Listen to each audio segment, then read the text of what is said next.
Playing alongside Karl Anthony Towns has also helped, Dave. And I think also Chris Finch has helped. Some of the limiting and not giving Ant this wide berth to take any shot he wants to. Kevin Durant, third game back. Did not start in his first game back after the hamstring injury, but did start against the Lakers, and the Nets lost the other night. 3 threes in the game. McDaniel's trying to answer back, and the Timberwolves are finally on the scoreboard. He's not going to stop shooting. He's going to make the right play, but if he's open, he's going to shoot it. What an excellent cut by Joe Harris there. We mentioned it, only Michael Jordan, a higher all-time career scoring average against the Wolves.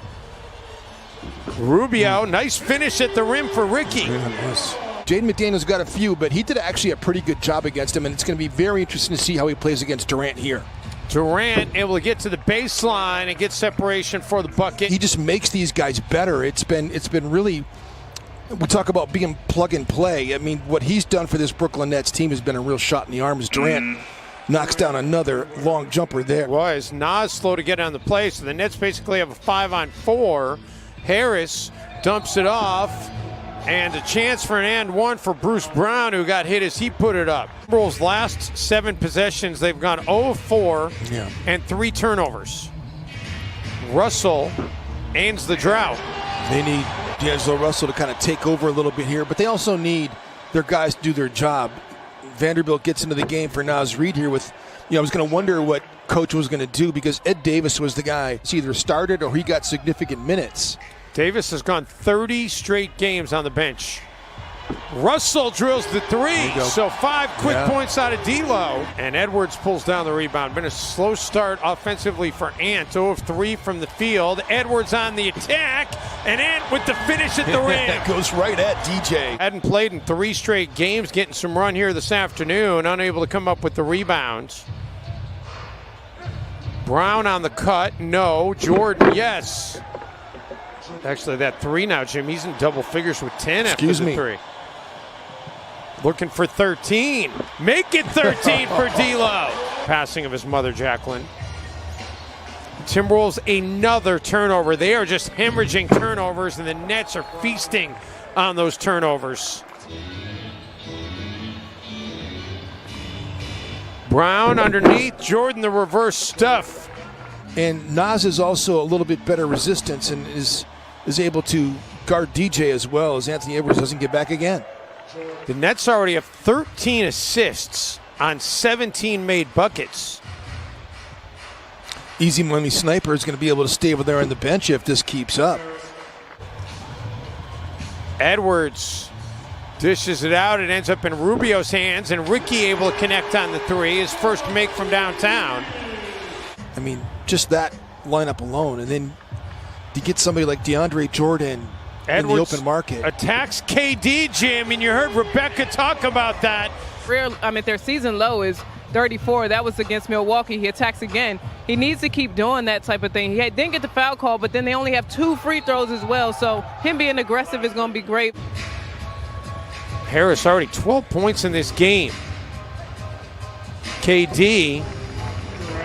Box out by Landry Shamet there to keep Vanderbilt off the glass. And then Shamet out the other end drills the triple. That's 2 winning plays right there. Landry Shamet did a fantastic job of bodying him off the glass, and he didn't get the rebound, but neither did Vanderbilt, and then knocks down the triple. Edwards finally hits a 3, his first in 5 attempts. Started his career 0 for 11 from 3-point range against Brooklyn. See if he can start a streak now that he hit that one. Shamet, meantime, gets another 3 right back for the Nets.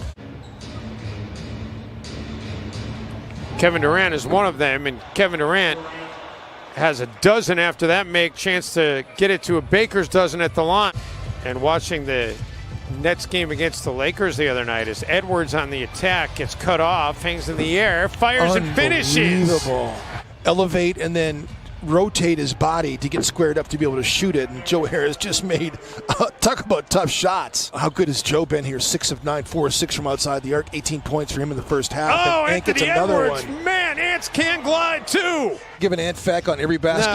No. You need to relax. I could have given one there too. There you go. It feels a little hollow though with the score being as. Harris. And Joe Harris able to add to his total. Well, also helps in that regard because, I just think that he's limiting the bad possessions that he's had in the past as Durant knocks down that triple. So many guys that he's playing with weren't as good an option as he was. As Durant gets another tough hoop to go inside here. It gets an and one opportunity, closer to 7 foot than he is 6'10". And then his release point is so high. Edwards able to stick with it, gets it to rattle in. He really did stick with that one, didn't he? Rubio fires the three. Reed can't pull down the rebounds. And the Nets quickly get it to Claxton. So close with the Clippers as well, except the Golden State Warriors were too difficult to beat. Harris knocks down the triple. That's his 5th of the game. Man, is he good. Finn comes in for him here, and he's had a long and excellent career, and he's found a home in Brooklyn. The amazing thing to me, Jim, is you look at Jeff Green's career. Who was it for you? Julius Erving.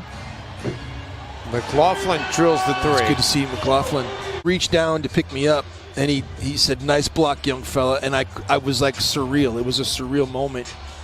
As Anthony Edwards knocks down a triple right in the face of Blake Griffin. That's got to be fun. Edwards talking about wanting to play Kevin Durant, but I was thinking about when I first got into the league and I had to play against Cheryl Swoops, and it wasn't as fun as I thought it was going to be, you guys. Yeah, that's crazy. You saw it from both sides, Jim. I certainly did. Yeah.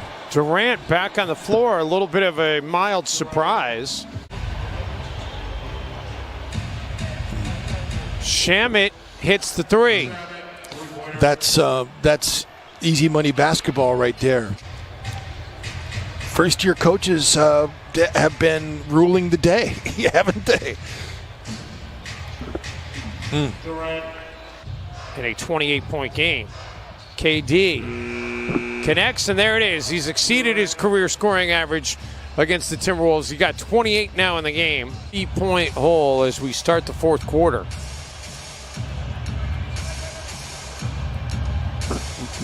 Wawu Cabarro able to connect on a frankly shocked. He's played 24 minutes in the game, and as DeAndre Jordan gets one to go down. Edwards has not been dialed in on the 3-point stroke tonight. He's 2 for 10. Edwards has gotten up 21 shots in the game. KD, he's got no problem hitting threes. Bally Sports Plus. That's the first time that was the first faux pas since the changeover. I knew one was going to come. I knew you were going to self-correct, so I sat over here and just waited for it to happen. Jordan for Durant. Back to Jordan. You could see that forming, couldn't you? You just knew it was coming. The Wawu Cabarro. Yet another rebound for Brooklyn. And let's get it to Rebecca Brunson. Rebecca? And Kevin Durant made a documentary called In the Water, and it kind of went through all the guys that are from that area and what type of players come out of Prince George's County, like Mike Beasley, Victor Oladipo, Jarrett Jack, all those guys. All hands on deck for the Philadelphia 76ers. Brooklyn's going to go back over the top of Philly tonight because they're not playing. This Brooklyn team is taking care of business here at Target Center with no Karl Anthony Towns. By the way, the 45-point lead that the Nets had have only had 3 wire-to-wire losses this season. At LA versus the Washington Wizards here and at the Golden State Warriors.